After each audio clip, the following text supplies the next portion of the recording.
Want help to grow your business? Download BRiN, the world's first business advisor in your pocket. To find out more, visit BRiN.ai or search the App Store today.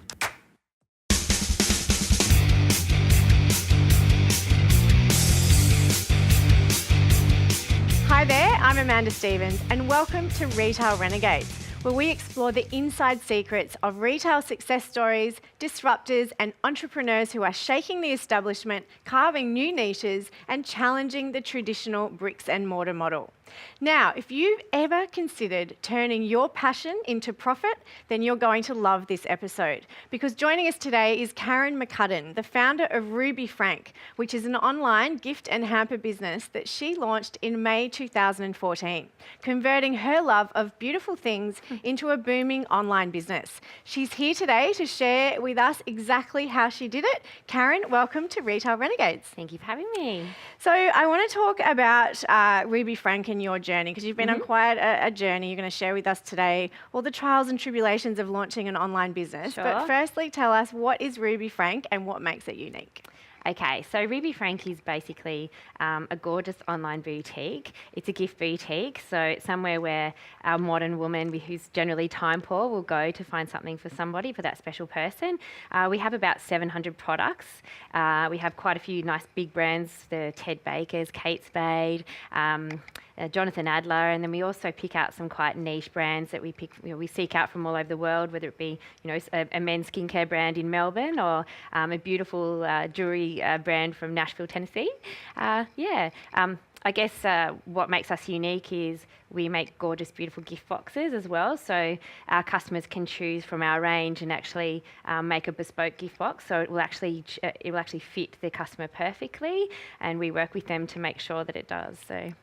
So you've really tapped into a trend that we're seeing in retail around customisation. Was that really the inspiration for launching Ruby Frank, that you wanted to be able to offer that customised personal touch for people? Yes, I think so. I think the online space has changed so much in the last, say, 7 or so years, probably when I was thinking about Ruby Frank. And I think these days you really need to be customising your offering. You can't be like everybody else. You can't be just offering products to people. People want something different, people want something better and something special. So, yeah, that's probably...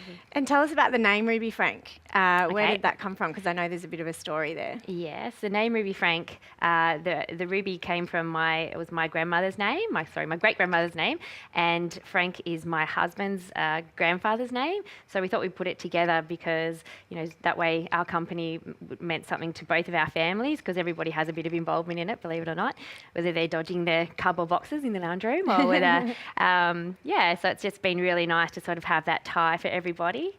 We actually changed our name very early on. In fact, we incorporated the name, a slightly different name, and we were recommended to change the name to Ruby Frank, just to make it a lot more, easy for people to remember and better for SEO. So that was a fantastic recommendation by a very clever person. Yeah.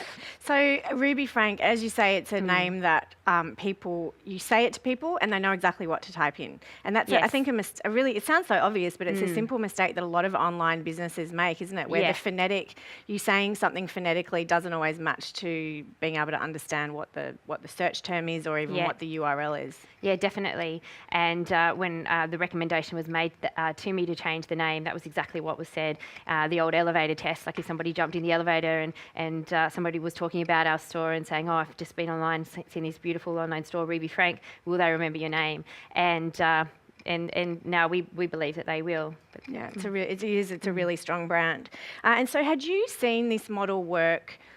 Where was the inspiration for... I know that it's obviously your passion is beautiful things, and you wanted to put a bespoke gift online store together. But in terms of the actual model for the online business, had you seen that work before, and where did you draw inspiration from?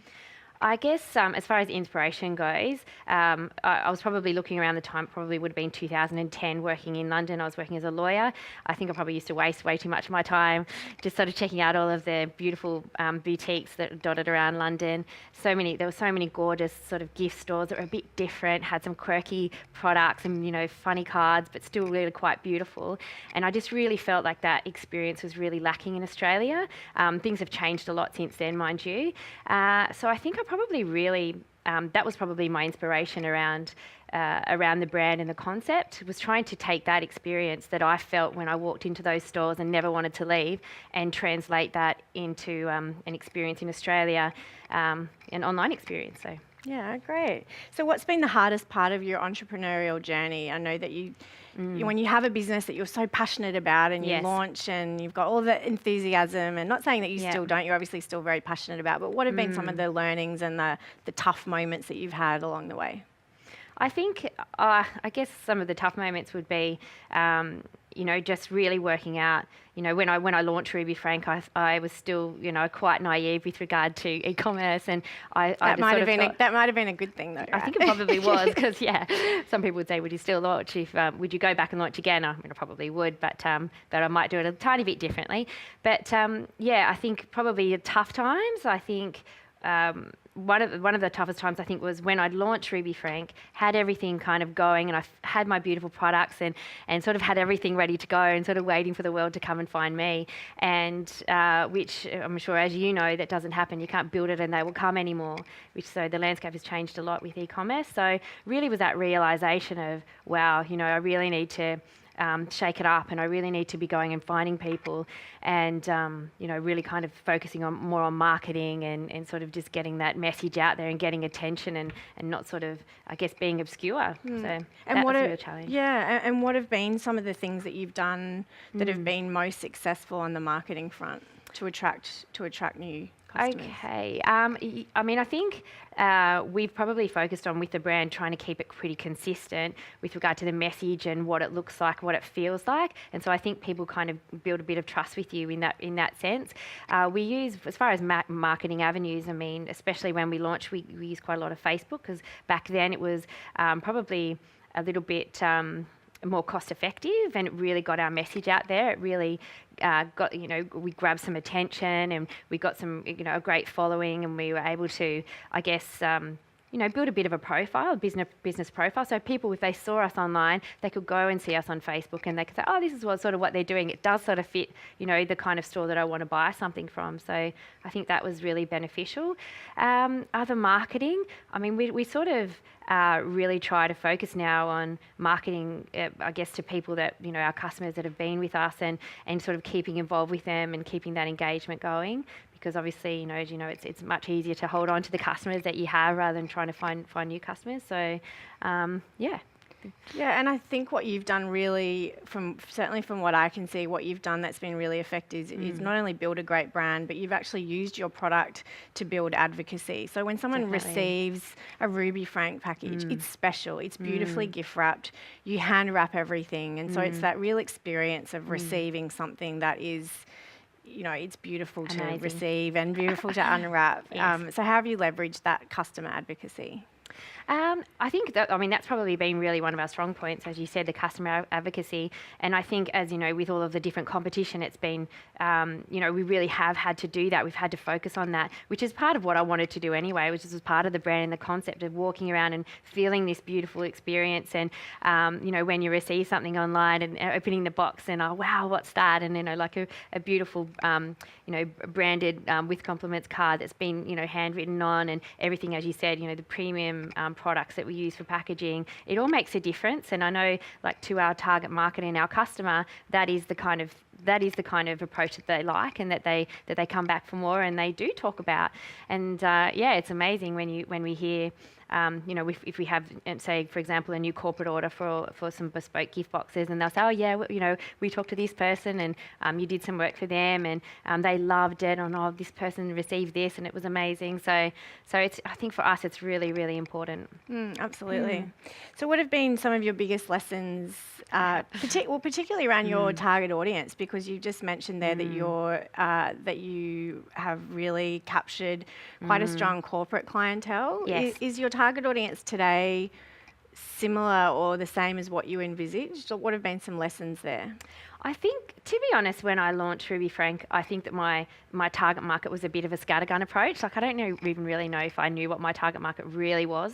And that's sort of something that I've really kind of honed in on because, to, I guess, have that point of difference, I really need to be focused and I really need to make sure that I am focusing on that person. What was the question again? Your target audience, what have you learnt? Has it changed or is it changing? Yeah, I mean, I think we kind of know who our target audience are now, and we love them. It's sort of like us really, and I guess we kind of know. The busy modern woman, we're all busy and we all, quite time poor and we love beautiful things. And so we've sort of just, now we focus on the people that we know like us and will continue to like us if we keep doing the right things. Yeah. And I think a real insight that you've touched on there, and I think that something that really reflects in your marketing is that I think that you're very aware that you're actually not in the gift business, or in the online gift business, you're actually in the time-saving business. Yes. How is that reflected in your marketing?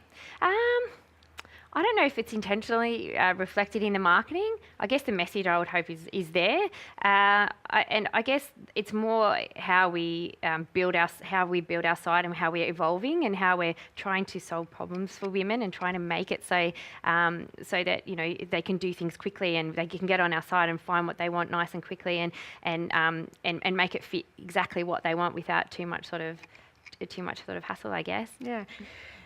So you obviously really are focused on taking customer feedback and incorporating it into changes and evolutions in the business, particularly around the website. How else do you do that? How else do you take customer feedback and adapt and evolve the brand and how you market the product?